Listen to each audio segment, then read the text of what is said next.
Hey, what's going on? This is Ricardo with the Code 7 Podcast Network, and we are about to get ready for round 20 of the Dispatchers Roundtable. But as always, a word from our sponsors. At InDigital, we know the public safety professionals hold themselves to a high standard.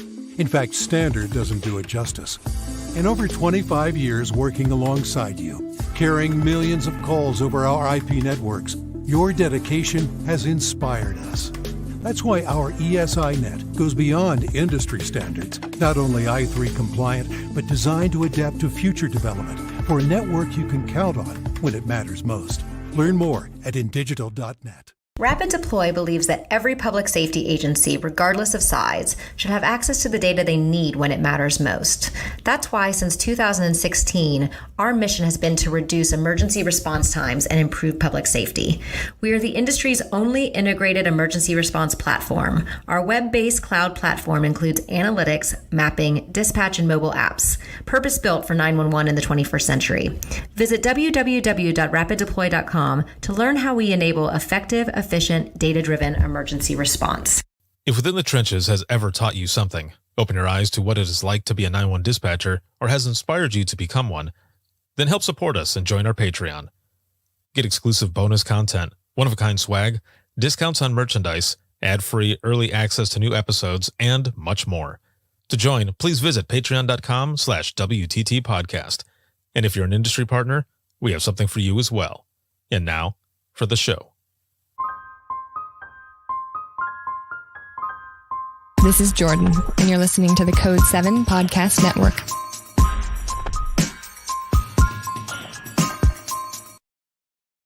Warning. This episode contains the 3 A's of podcasting: adult content, adult language, and awesomeness. You've been warned. All right, welcome back. Once again, Ricardo with the Code 7 Podcast Network. This episode is going to be sponsored by InDigital as well as Rapid Deploy. Thank you all for joining us here tonight. It's been a little while since the last roundtable. That was round 19, and yeah, that was about a month or so ago. I try to do the roundtable twice a month. There's a lot of shit going on, so trying to keep up with it as the best I can. We are getting closer and closer to the final Dare to Be Great conference. That's going to be next week. That'll be next week, the 7th through the 10th. And it is going to be excellent. You do not want to miss it. Make sure to check it out. You can go to withinthetrenches.net/conference, and you can register for Dare to Be Great 3. There are 47 sessions that are going to be going on over those 4 days. You've got pre-con, then you've got day 1, day 2, and day 3, and some excellent keynote speakers. We have Congresswoman Norma Torres, as well as Sarah Weston and Ernie Stevens. And man, the amount of people who are going to be there that are just busting out all of this awesome continuing education and doing it for free as well. For free for all of you to be able to come on. The registration there, it is going to be excellent. Again, I'm excited. It's the last one, though. It has been an amazing experience. So thank you all so very much for the support.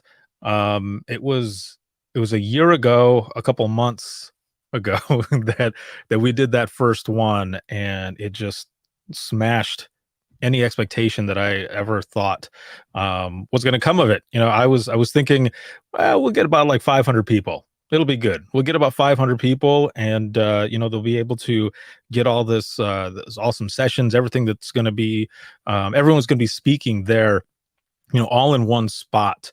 And also, those who don't usually get a chance to go to the in-person conferences, they'll be able to do this. And there ended up being, I think, about 7,000 attendees and people from around the world. And then the second one just added to that. And, there's over 9,000 now total for both Dare to Be Great conferences. And it has just, again, been an amazing experience. So thank you all for the support. We've got an excellent round tonight. and it's going to be fun. We're going to be talking about the benefits of yoga as well as the 91108 challenge. So I want to bring my guests on, and so they can give a little intro and everything. And my guests are going to be Olivia, Eric, and Brenna, and they are with Yoga for First Responders. So I'm going to be bringing up their windows here.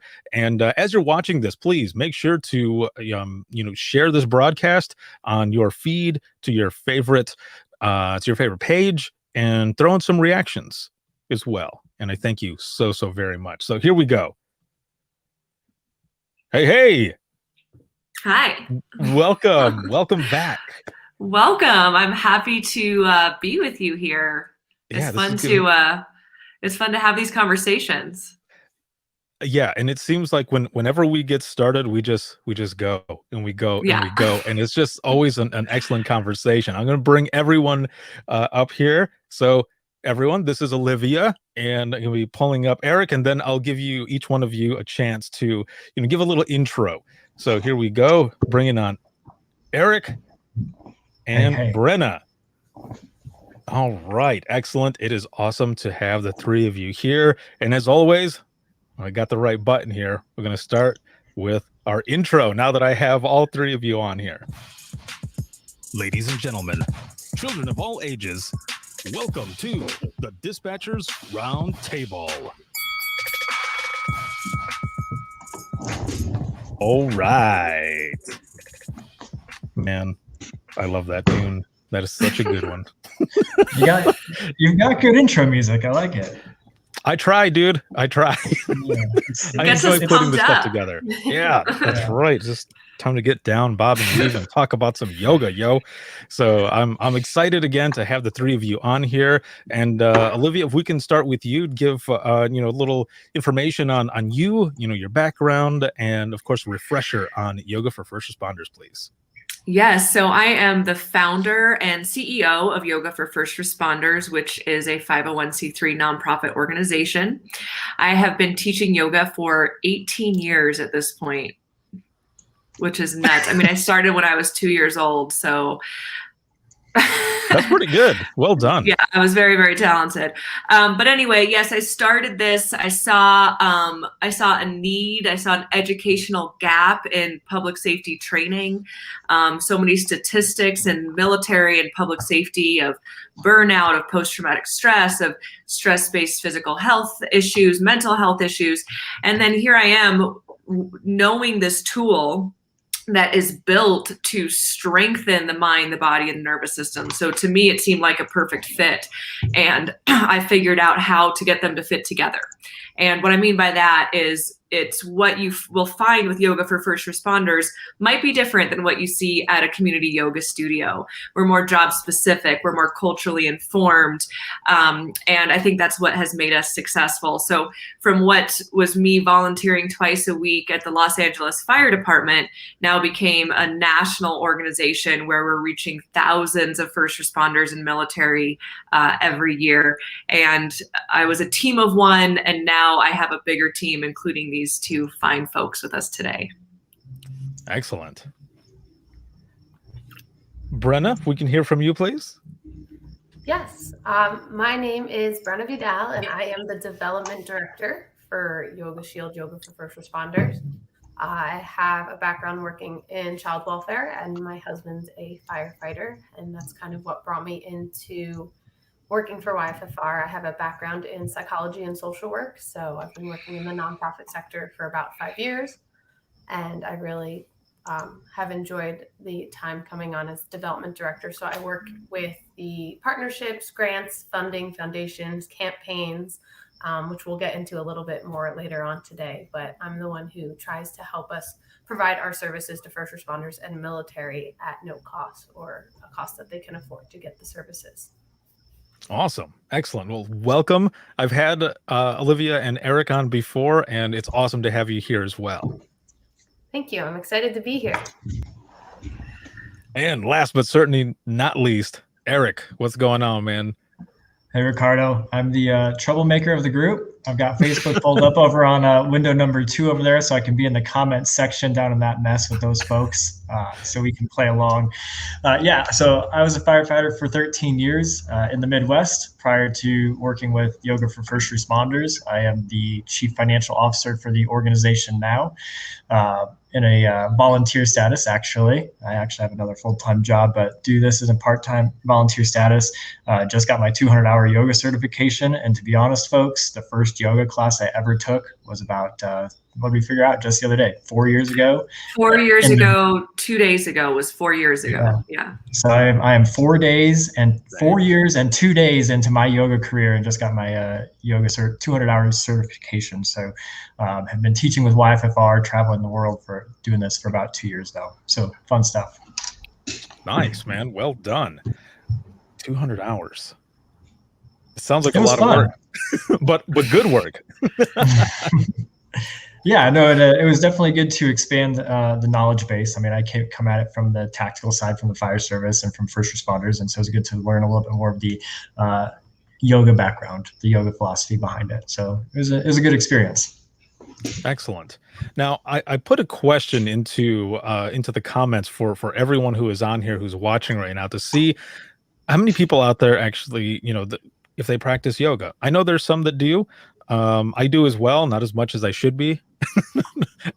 Got a lot of all stuff of us, going on. the same but- story for all of us. Right. Yeah. It was a lot of fun. If for those who are watching right now, and we're going to talk about this more towards the end of this conversation, but I did a bunch of videos. I did 8 different videos, and one of them I had to do a couple times because so I'm watching Eric. I'm watching you do this one, and I put my head up, and I felt like I did it. I was going too far up, and it was funny because I stopped, and I told my daughter Lola, I said, hit stop really quick, and she goes, "Did you mess up?" And I said, "I think I did." I said, "I think I was putting my head like too far back," and she goes, "Yeah, it's pretty far. It's further than he was." So, but it was good though, because I had Olivia had you were doing the voiceover and I was listening, so I was playing the video as I'm doing it, but I watched them a couple times first and then did it, and then even a couple of those times I was like, no, I got to go back, like it didn't feel right, I got to go back and do it again.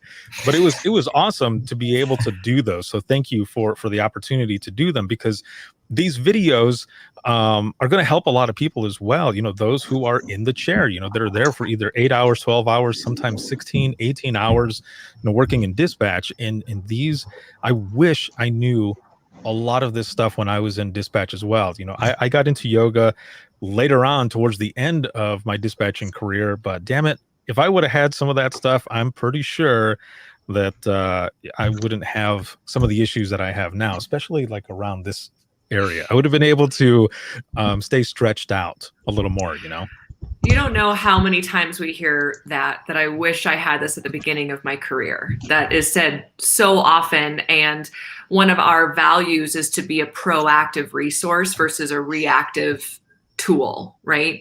And so if we can really, if someone could start applying these principles of yoga and the training. So we really refer to yoga as training. I know commonly it's the yoga practice, which we still say, but we like to call it training. So there's an understanding that it's not separate from other training you do for the job.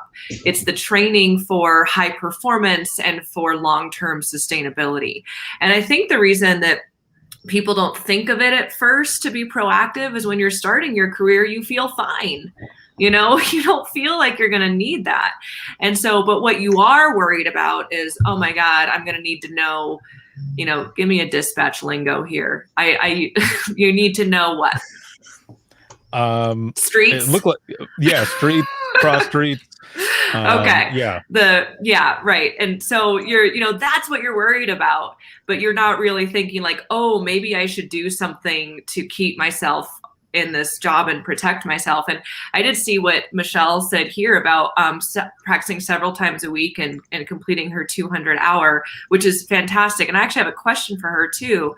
When you practice several times a week, how long are your yoga practices? And the reason I'm asking is there is sort of this misunderstanding that a yoga practice is going to a studio for 90 minutes and all this stuff.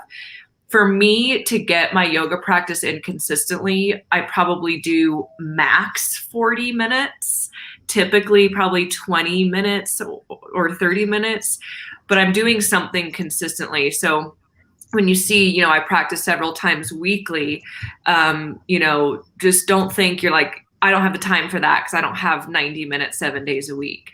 And this was the point of making those videos for you too, is that we're showing you something you can do in your pod at work that can process a little bit of stress and really regulate you. It's not just for after your shift, it's for throughout your shift. Yoga is not something else to do. It's how you do everything else. So yeah. No. And so, we've got, okay, Eric, I see that you answered over here too. Okay, good. Excellent. I told you I'm the troublemaker in the comments. I'm in the cesspool of the comments. This is good. I was literally about to go answer that, and I saw you come up. I was like, well, now that you two are in the comments, I'm going to stay out of the comments and let you guys handle it and just be the chatterbox up here like I usually am. No, this is good to be able to answer as well, all that stuff there. But yeah, there will be some times where I'll get up in the morning, and I was doing this every single day, but for whatever reason, I was getting up at like 5:30, 6 o'clock in the morning, and no matter what time, that's the time I was getting up. Like no matter what time I crashed out, I was waking up at that time. Now it's 6:30 that I'm getting up. I don't know. It's an hour later. I'm not sure. But what I was doing was I would do a 9-minute. It's like leg stretches, really. It's leg stretches, but also kind of doing some twists for the back, for the spine, and then another 9-minute. I think it was 8.5, 9-minute one where it's mostly like arms, and then breathing work as well. So I would do these every morning, and then I would do them at night as well, right before I crashed out. And I don't know, it's hard to explain, but I was able to sleep a lot better. Sure. Yeah. I mean, you're processing the stress out by moving the body, by breathing and moving at the same time, and you're putting yourself in a recovery mode. So by waking up, you're getting yourself focused. By doing it to go to sleep, you're recovering from the day. And, that model actually on our app, I do have 2 videos, one to wake up to and one before sleep or to go to sleep for that exact reason. And it's super easy for anyone to take advantage of those.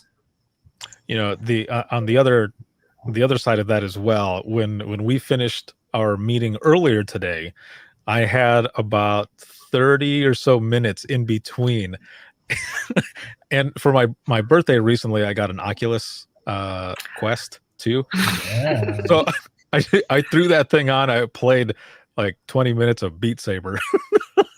So that kind of helped me, I don't know, get my mind straight as well. But sure, I'll consider that yoga too.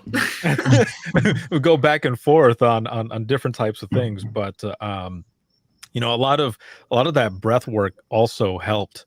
Later on in dispatch during calls, it was able to keep myself calm. And I know I've said this before, but I'll say it again for those who are joining that have not heard this. It was easier for me to remain in focus and in calm during some of those calls, because man, we're listening to some crazy shit and everything that is going on. And you have to, you are the one who's there focused for the person who's on the phone, but also those who are going out there, the field responders and such. So if there's a way to, keep yourself calm while everything is going on, that's the way to do it. It's the breath work.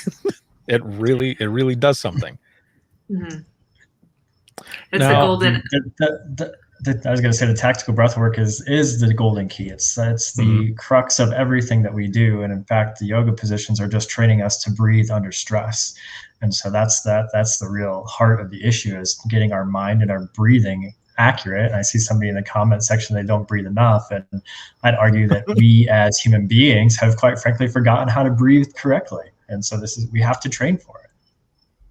We breathe just enough to stay alive, but the breath is this like super, it has all this depth of possibility. It's how we access the subtle body that we think we can't access, our nervous system, our brain. It's through the portal of the breath. So yeah, the breath is there to keep you alive, and we all are just breathing enough for that, not making use of this amazing tool we have for self-control.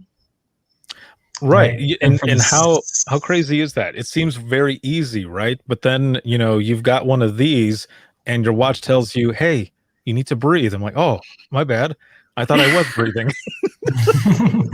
No, and that's the power of the wearables that we have nowadays, is that a lot of this stuff couldn't be measured before just because we didn't have the technology. And so then we kind of get away from doing it correctly. But now that we've got the wearables and the technology is coming in from biofeedback machines, we can actually study this stuff, and neuroscientists are, and proving that breathing can absolutely impact your mind and body, just the same way as any other exercise does. And so, yeah, the breath work is critical, man. And as a first responder, as a firefighter myself, I mean, when I was a company officer, it was a lot of times it was a stop, take a breath, unscrew yourself. We used a little bit more colorful language than that, and then get back to work. But we were already teaching each other that regulation technique without even realizing it. Is that stop, take a breath, get your shit together, and get back to work. That makes sense, man. Now, Brenna, what about you?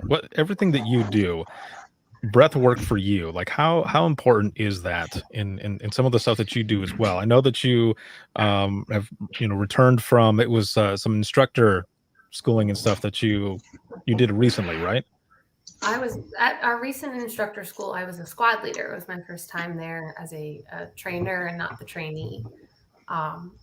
But I mean, even just being in that position, it was, you can ask them, like I was studying until like the night before at like midnight, trying to make sure I had everything right and I knew all the right words to say. But even then, like the breath work that we do, keeping us focused in the task at hand. We have a specific training that we do on, we call it TAC Skills Day, where usually we use a blast mask to teach the trainees how to breathe appropriately. But we've been doing a blindfold because of COVID regulations. So everyone has their own blindfold. And that was something that I really had to watch my breath and not slack off, because I was essentially the eyes for everyone. So, which kind of gave me a lot of insight into communicating with like a dispatcher and a first responder on the scene. Like I had to tell them exactly what to do and what to turn, and don't go there, go here, because one person can't see and they're in a stressful situation, and then I'm managing 8 of them, trying to get them through the stressful situation. So maintaining my breath is just as important as reminding them to maintain theirs. So that was my most recent experience with it. That is excellent.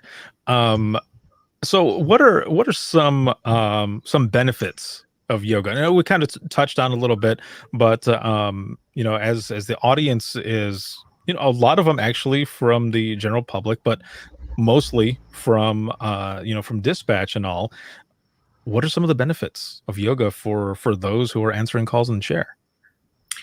I think that there is, the common understanding of yoga is that it's a physical practice for the physical benefits. And so those who may not have physicality as a job requirement may then assume, okay, yoga is not for me or will benefit me, which is sometimes what we get from dispatchers, maybe not totally, consciously, but sort of the subconscious understanding of it. There are physical benefits to yoga, increased functional mobility, and that's because we are working on processing stress hormones out of the connective tissue, strengthening small stabilizing muscles around joints. That helps with injury prevention. Yes, there are a lot of physical benefits. And you notice I said processing stress hormones, and that leads to the functional mobility. Processing stress hormones is important for the nervous system. It's sort of like the functional mobility that happens is a nice result of that. So the physical aspect I really look at as the training vehicle, right? To train under stress, and also as a way to keep your tool at optimal levels of functioning. So, okay, great. There are physical benefits, but what we're really interested and fascinated with and really want to put at the forefront is the benefit yoga has for the brain and for the nervous system. Through the breath work, like we mentioned, you can access your nervous system, and then you can put your hands on all these levers. You can change brain waves. You can change hormone levels. You can change heart rate variability. Heart rate variability isn't just BPM, beats per minute. It's actually the space between heartbeats. And that is determining your level of coherence. Your level of coherence is how your systems are working together. This is going to be important for dispatchers, because if you are not in coherence, and by the way, you cannot be physically activated, meaning I'm not running, I'm not sprinting, but your nervous system, you're emotionally activated because of the situation, which can also put you out of coherence. When you are not in a coherent state and your systems aren't working together, you can get stuck. Let's say you get stuck in an activated state. Your brain is not going to be functioning correctly. You're going to be working from the amygdala. You're not going to be able to see things or interpret things correctly. When we're under stress and our systems are not communicating together, our brain isn't working. We are not reading things. We might read things backwards. We might swear we're seeing black, but it's actually red. I mean, things kind of get haywire. So what yoga is proven to train is increasing coherence measured by heart rate variability.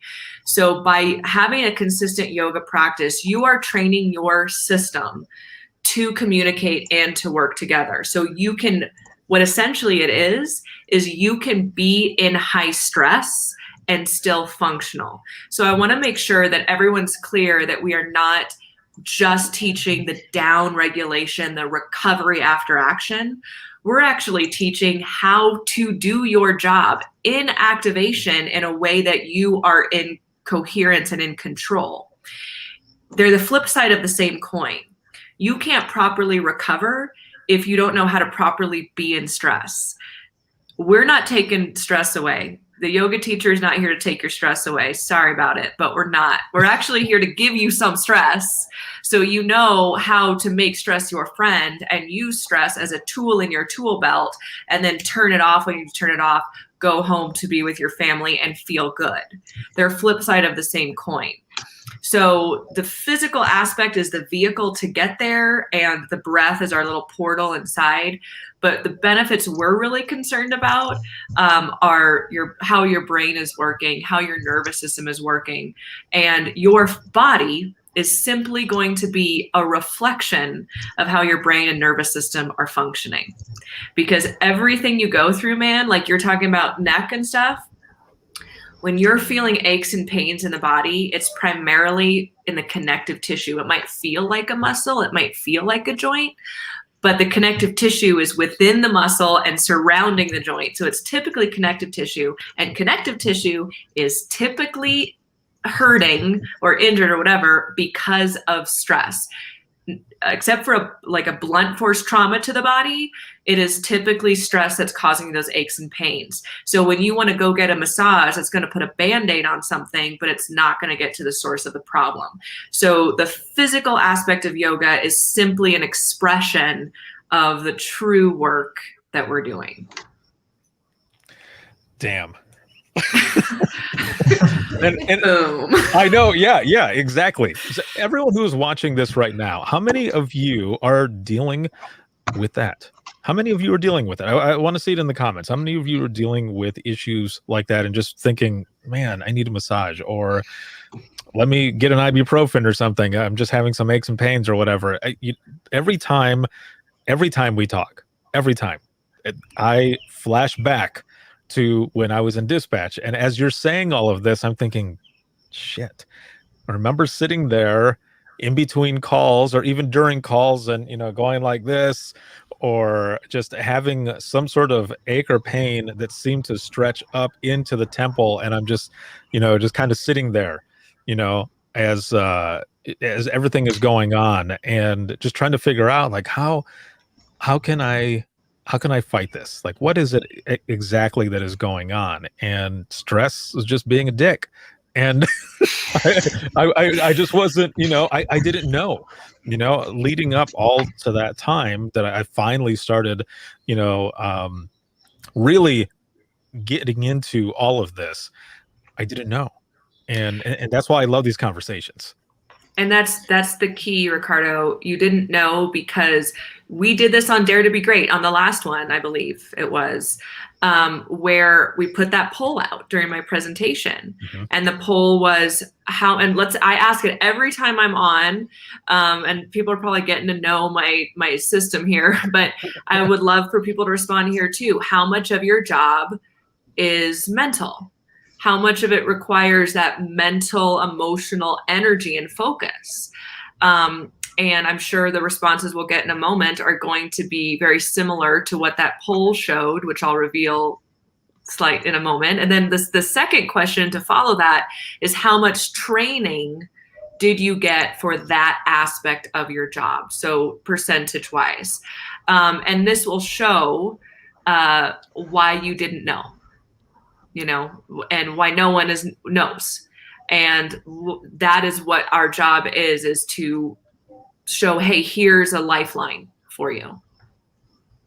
Yeah, we didn't have any training like that. All of the training that we went to was all procedural stuff. Based on all the calls that we were getting, how to handle suicidal callers, domestic violence, active shooter, like all of this stuff, which is stuff that we need. But really, we weren't really paying attention to the mental health and wellness. It was just you're here, you're taking the calls, you're moving to the next one, and you go on and you go on. And then we finally, a lot of us started really talking to each other. It's like, so how are you really feeling? Like, how are things going? Because I feel like shit. So it's not just because I'm tired and I've been working all these hours. Like, there's more that's going on here, a lot more.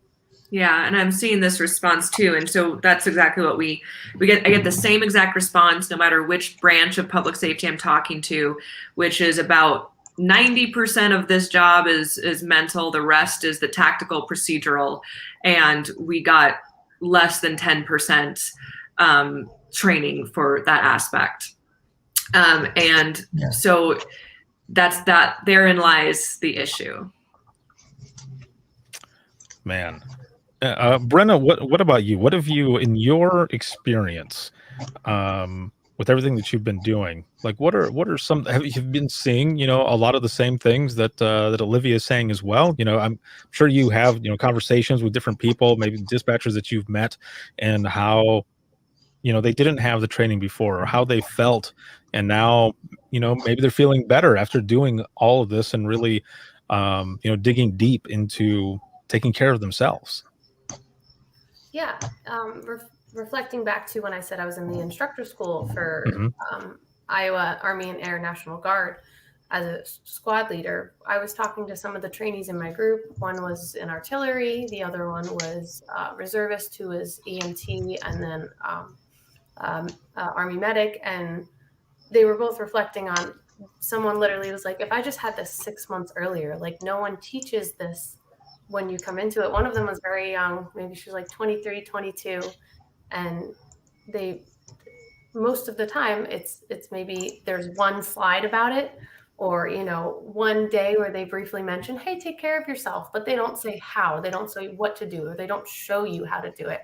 And that was one of the biggest testimonials I actually pulled out of our last instructor school was, I believe he was a sergeant, was saying they have mental health now, like in the National Guard, where they have like these PowerPoints of like, yeah, take care of yourself, but they don't show you how to do it. And the fact that we went there in our instructor school and we said, okay, this is in a PowerPoint what we're going to do, but then we showed them how to do it, not just read off a definition of self-care. That's the difference between, a PowerPoint you can Google search on how to take care of yourself and actually doing a yoga for first responders training, is that we show you how to do it.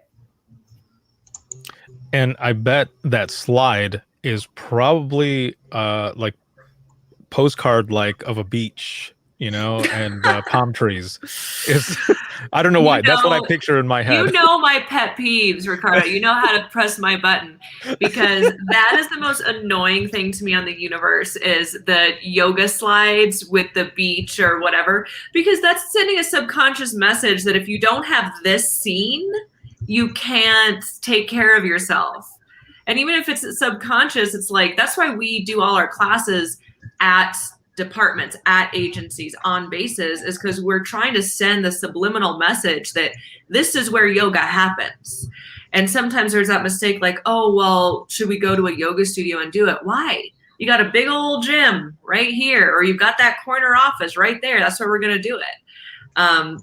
Yeah, because we don't all have sunsets and beaches readily available. Right, exactly. One day, but that's why I say, you know, when I see slides like that, or, you know, just the way you were talking, Brenna, that's what I imagine is when there's a slide or someone saying, yeah, you know, make sure to take care of yourself, make sure to, you know, take time for yourself, and just leave it like blanket style, you know, generalize it. But it's basically a slide that says, or that shows, you know, a beach and palm trees. It's like, make sure to take care of yourself. Yeah. Which I'm not saying that there's anything wrong with that, man. Take a vacation, shit, do that. All I'm saying is that sometimes it's used as a, you know, a blanket response to how to take care of oneself. But there's so many other ways. There's so many other things. It's just like, for example, meditation. One of the coolest moments I had was on a beach in San Diego when I did that. But I mean, and I had practiced a lot before doing meditation. That one was, it was an awesome experience, but also, I mean, I used to meditate in between phone calls because I would take some crazy calls, and I would have just a few moments to be able to just kind of sit there and just try to gain myself back, you know, for that moment. So even in dispatch, I was able to do it, or, you know, in any place, you know, it can happen. You just got to get into it. You got to want to do it. And I think one of the biggest things, like when you talk about like the slide that says take care of yourself, is yes, they'll say, you know, go on vacation or have a night out and go out with your spouse. And those are all great ways to like take a break, but they don't fix anything from when you left the job and come back to the job and you still have those stressors. Taking care of yourself, I think I got quoted on this like a couple months ago where I said like meditation, or we call it neurological reset, is push-ups for your brain. You go to the gym and you do all this working out to take care of your body, like your physical body, but what are you doing to actually take care of your brain and your nervous system? And that's what we mean by take care of yourself. We don't mean go to the beach and then come back to the same stress you had and nothing changed. Mm-hmm. Or, you know, go out to eat and now nothing's changed. You still have those stressors. You didn't change anything. To actually take care of yourself and have self-care is to actually put change into bettering your brain and your nervous system. You have segued into the next question that I was going to put out there. This was great. That was excellent. And you make perfect sense as well. The question that I put out there on social media about an hour or so before we came on here to do this round was, when it comes to taking care of you, what do you do? So those who are watching right now and those who end up watching the replay as well, what is it that you do? What are some of the things that you do? Because there were many actually responses that were sent in, and I'm going to read some of these here in a moment. But I want to start with the three of you, and see, you know, from everything that you do, but also, you know, other things as well. What do you do to take care of you? What do you really get into? So whoever wants to start. I'll start. Of course. No, I have several things, and it's definitely evolved. You know, I love what I do. I love my organization, and I worked so hard on it that a couple of years ago, I hit burnout and I just couldn't go on anymore. And so I've been very, very careful on how I approach things now, because I don't want to do that again. Because as we all know, if someone burns out, or, you know, as I always say, what's the use of your tactical skills or procedural, you know, information if you're not actually out there using it, right? So the first step is make sure that you remain in your job and your work. So for me, several things, including moving my body. So yoga is where that would come in. My yoga, my mindfulness. And listen, yoga, meditation, mindfulness can look like different things. It doesn't always look like a yoga mat. I mean, when I might take a walk and I do what I call gratitude walks, where I just list things I'm grateful for as I'm walking my dog. That is a form of meditation. A meditation is simply mind training, and you have to have an object of meditation. So maybe it's walking and doing a gratitude list, journaling, reading. That's also a type of yoga that can be practiced as well, called jnana yoga, where you are studying, and so there are many different ways of practicing yoga. So beyond that, I have to know what fills me up, and what fills me up is taking a bath, being in water, right? That being outside, making sure I have days off, and I know when I'm saying my day is done. That's really worked for me. Time blocking really works for me as well. So for me, what it is making sure that I've created boundaries between work and home, created boundaries with people in my life, even people that I love, but you just need to set boundaries even with your own children. I don't have children yet, but I'm planning on it. And I even, this is going to sound silly, but my dog likes to come into my room when I'm practicing yoga, but she doesn't let me practice yoga. She does all, she's sniffing to my face and everything, like most dogs, right? But I love her so much that I'm going to have her here in my office to do yoga with me because I love her and she loves to be with me. Well, I had to set a boundary that if I'm really going to do my practice effectively, she can't be in the room with me. So that's just kind of this example that I'm trying already to model for my future children, what it means to self-prioritize. I like to change that phrase self-care to self-prioritize. It is okay, everyone in the world that's listening, to put yourself first. It does not mean you're selfish. In fact, if you put yourself first, you are going to be better to show up for everyone else. And I think in our Western culture, we have this idea that anything that makes you feel good or prioritizes your own happiness means that you're selfish or you don't love your family or your friends. So I think that's the mindset, is what's going to fill me up, what's going to make me feel like I have a high self-worth. And that might have to change every day, but the staples for me are time blocking, making sure I move my body, making sure I breathe some fresh air, and continue to learn better ways to self-prioritize. I like that a lot, the self-prioritize, because a lot, like you said, a lot of people are like that, and just coming from the dispatch world, as well, we're always doing for others and we don't ever pay attention to us, and I can say that because I was there, I lived it, and I did not pay attention to a lot of things that were going on with me until I was ready towards the end of my dispatch career. But man, I remember I ended up in the hospital once. I ended up going to the ER. I was having heart palpitations and just all kinds of craziness that was going on. And I remember when I was done with all the testing and everything, they said, you're just like stressed out, man. Like your heart's good, everything else is fine. I was like, oh, really? Like, this is like crazy. Like, I've never felt this stuff before. So, a few days later, I go to meet with my with my doctor, my family doctor, and he said the same thing. He's like, you're stressed out. You need to find out how to not be so stressed at work. And I said, do you have any idea what I do for a living? And he goes, well, no. What do you do? And I told him, and he goes, well, yeah, I guess you really can't do much for that, right? And I said, well, there's got to be something. And during that time, though, I was still learning. I was still trying to figure out what the hell was going on, what I could do to kind of just to help heal whatever was wrong. Because I always felt like I had some sort of ache or pain, or that I was injured somehow. But I hadn't done anything, physically. Like, I hadn't fallen, I didn't have an accident or anything like that, but something was going on. And just, listening to you talk, the three of you talking about how, stress can really do all of this. It's like, damn, again, wish I would have known a lot of that before.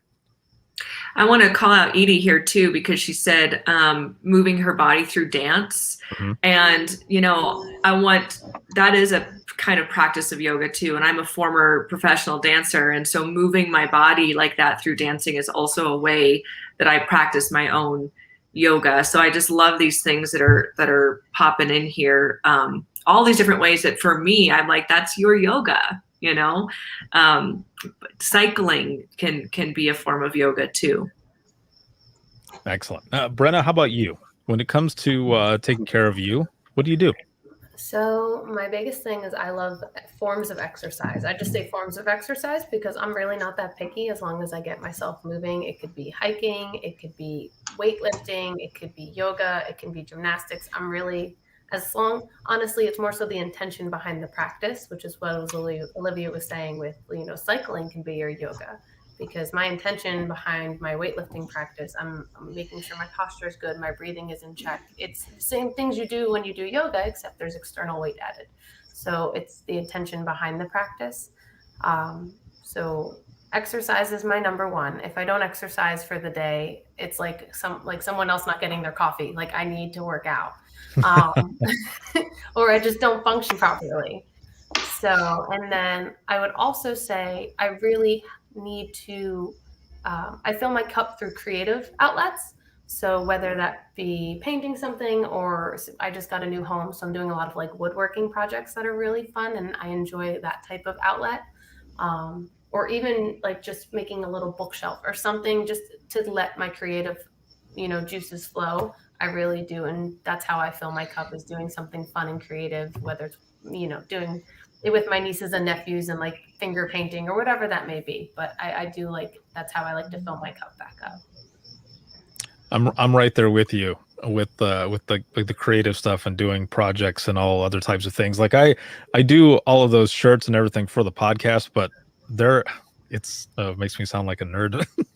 I'm nerding out a little bit, but the process of the creation, like putting a design together and then going through the entire process of it, and then standing over there with the flash dryer on and screen printing and everything, it's relaxing.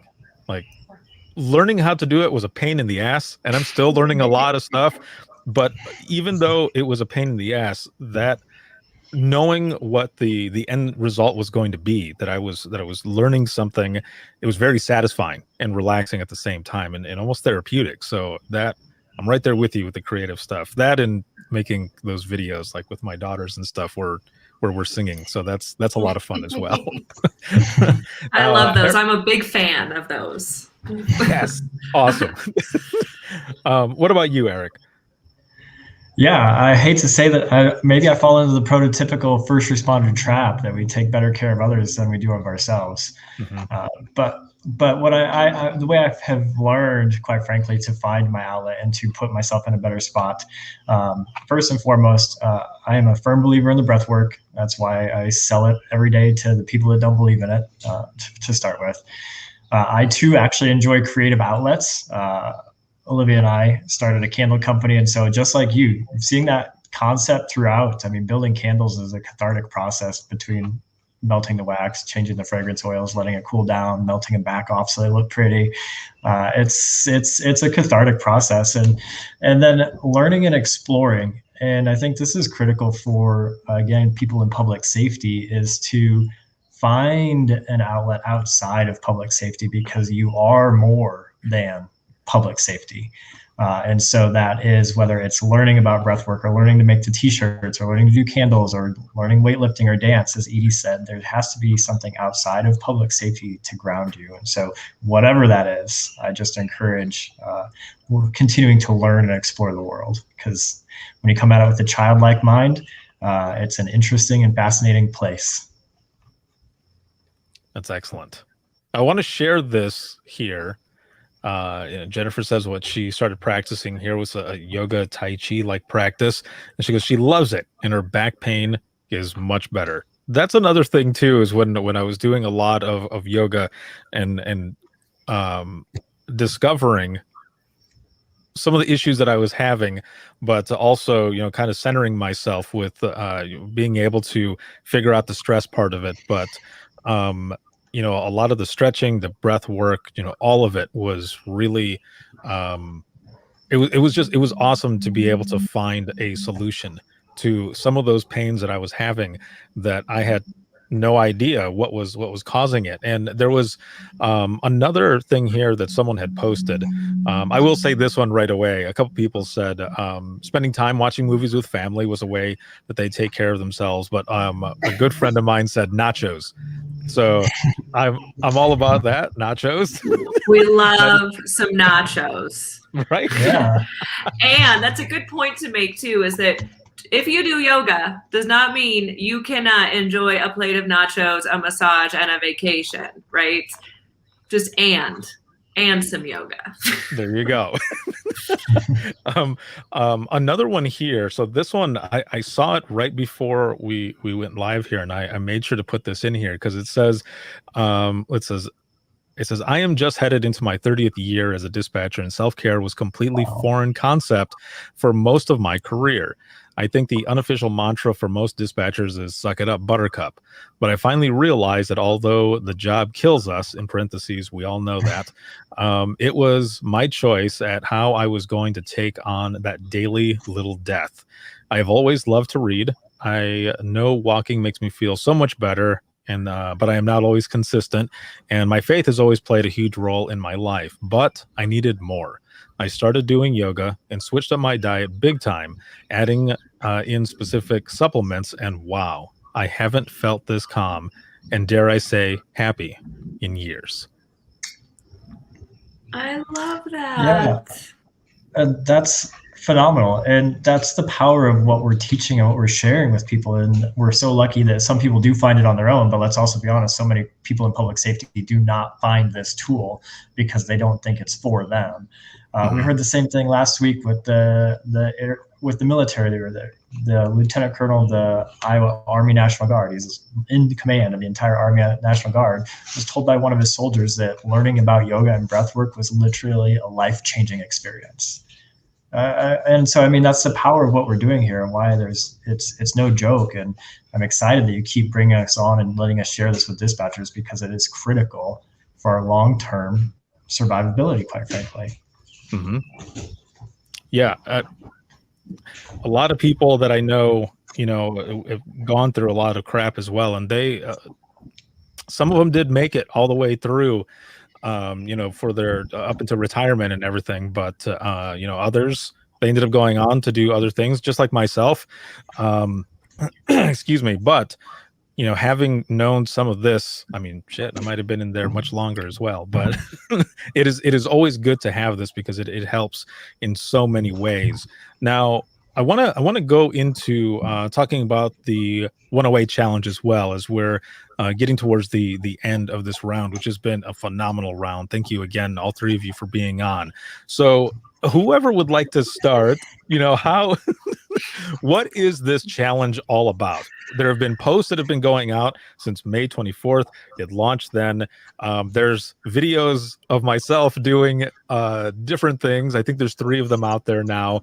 And I want to get this information out there, because I want everyone, the audience who tunes in to not only open mic, but within the trenches, all of it throughout the network, to really understand what the challenge is.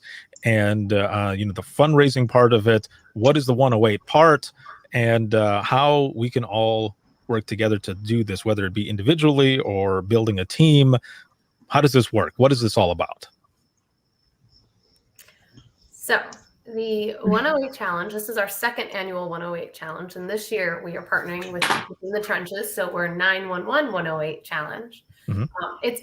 I try to explain it to people as a virtual 5K fundraiser. So you make a team, you get people to pledge to it, you commit to your length of, the race, and you raise money for the cause that you're giving to. Except we're not going to make you run. You don't even have to stand up if you don't want to. You can stay in your chair the whole time.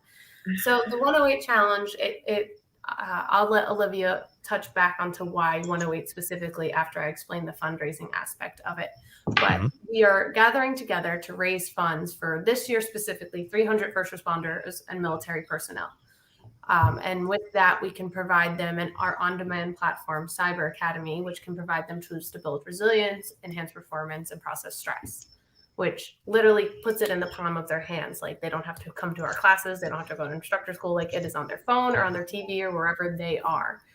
They can literally listen to it on an audio while they're in the chair, as a dispatcher between calls.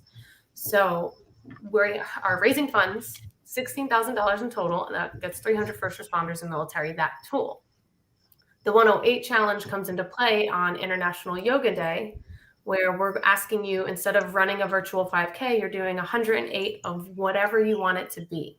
So you can do 108 air squats. You can bake 108 cookies and bring it to, a fire department nearby. You can do 108 3-part breaths, which we posted videos this year of ideas for people to take the 108 challenge and do the 108 challenge and make it their own, which is where your videos came into play. Mm-hmm. So if you aren't sure what to do, or if you want to dabble in the yoga for first responder practice, but aren't too familiar with it yet, we're posting 2 videos a week. They're under a minute each, and they're going to be posted for 4 weeks, and they're of Ricardo doing yoga for first responders, and it's just 1 or 2 movements. And it gives you ideas for your 108. So I believe the one we just posted was the neck stretching, where he was just taking his neck side to side. We started with a 3-part breath, which is just teaching you how to breathe the right way. So we let you pick the 108 though. For me, I might do, 108 squats. With that, we will be at our second instructor school in Iowa for the National Guard, and we're going to actually have them participate in it, where we're going to talk them all into doing a 108-second plank and holding it for when we go live together on International Yoga Day, which I believe is noon Eastern time. So that's what we're saying. That's what we are. I get really excited and then my words just become dumb. That's what we are fundraising for. We're fundraising for 300 first responders and military personnel to give them the tools to process stress, enhance performance, and build resilience. With that, if you decide to create a team or commit to do the 108 challenge and make a pledge and all of that, you also get some pretty cool things. So I'm actually wearing my 108 t-shirt from last year. It has a nice little, I'll show Ricardo. It says 108 challenge on the back. So if you raise just $108, which gives 1 first responder cyber academy for a year, a whole year, you just saved 1 first responder and gave them the tools they needed that they don't have. You get a cool t-shirt. And then from there, you can get, with $108, you can be in the live video that we do on International Yoga Day on June 21st. For $500 of fundraising between you and your team, you can get a swag bag if you're, the fundraiser for that, which is going to be Within the Trenches and 911 Wonder Woman with Sarah Weston, who I saw her in the comments before. Sarah, there's your little shout out. Which is just a swag bag of fun jelly bands and stickers and all of that. Face masks, I think we got some in there, and so on and so forth. So if you go on the landing pages, you can see all of the awesome prizes. If you're having trouble fundraising, but you really want to still get entered to win some of those prizes, if you just do one of your 108, breath work, squats, whatever you're doing, and you hashtag 911-108 on any of the social media pages, you'll automatically be entered to win. So that's another way to get the cool prizes as well. And why 108? I'm going to hand it over to the Olivia, who has a little bit more of the background in it, so she can give the why. Well, first, on June 21st at noon Eastern, I'm going to be doing 108 shots of tequila. So that's just kidding, or am I? But anyway, so 108 of your choice. So with YFFR, as we said, we try to keep it job specific and culturally informed. And so one of the things we do is we take out some of, we take out the Sanskrit, and we take out some other things that are part of yoga that might inadvertently be isolating to people we're trying to introduce it to. So such as doing this and saying namaste. Some people might feel that's ridiculous. They might feel it's praying, which it's not. So what we do is we take it out because we can get to the point of those things another way. But there are a couple times, because we are rooted in traditional yoga, so there are a couple times you will see a hidden nod, a hidden wink to our traditional lineage. One of those ways is beans. I call Brenna beans. Show your shield on your shirt. So you see how she has an Om symbol in the middle. That's the only Sanskrit you're going to see in YFFR. Again, nothing against Sanskrit. We're just trying to figure out ways to make it more accessible. And the other nod, one of the other nods you'll see is the 108 in the 108 challenge. In that Eastern Vedic culture, so yoga is from the Vedic sciences. And in that Vedic sciences, 108, actually 9, is a sacred number. You will see a lot of things in nature in the multiples of 9, especially 108. And there are several examples of that as well.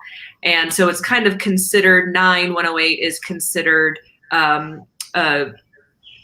auspicious number. So for chanting, if you were to chant a mantra over and over again, they want you to chant it 108 times or in multiples of 9.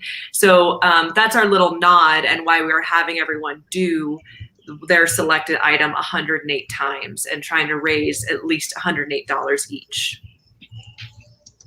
So there you Excellent. Go. This is good because I wanted to make sure that having all of you on here, that you were able to explain the challenge and everything, and how everybody can get involved. Now you're talking about building teams, so I might have to build a team, a Within the Trenches team, or an I Am 911 team as well. I think you should do the 911 team. Yeah. So for those who are watching, if you would like to join, there's an open invitation. And I'll put it out there as well later on that we're starting a team for this challenge as well, so we can fundraise and everything. I was trying to think about what 108 I would do, and that plank, the plank sounds pretty good. Like I want to try that. Yeah, join us. So again, join those soldiers and airmen. We're going to be in 100 seconds in planks. You can definitely do that with us, and it would be cool if your whole team did it. But I mean, how rad would that be? And what a change in this world if we had a shitload of dispatchers doing 108 of something for the purposes of yoga. I mean, this has not been seen before. I mean, we have a bunch of yoga people doing it, but let's move the culture to public safety and to first responders doing this as more of a normalized practice. And so I definitely want to see that Within the Trenches team, 911 team, kicking some butt. It'll be fun. I used to have an app. I don't even remember what it's called now, but it was an app where you would start so many seconds. Like you would do, I don't know, 30 seconds for the first 3 days, and then you up it and up it and up it. I don't remember how far I got, but I might have to do that for some training. You know what happened last year at our first 108 challenge is Eric got in full bunker gear and blast mask and did 108 sun salutations. Damn. How much were you sweating after that? It took a talk about mental exercise because it was very, very interesting to see how the body and the mind works, because that's 108 push-ups also in full bunker gear at some point, which I can't do 108 push-ups on a random day, but for some reason during that yoga class, 108 push-ups got done.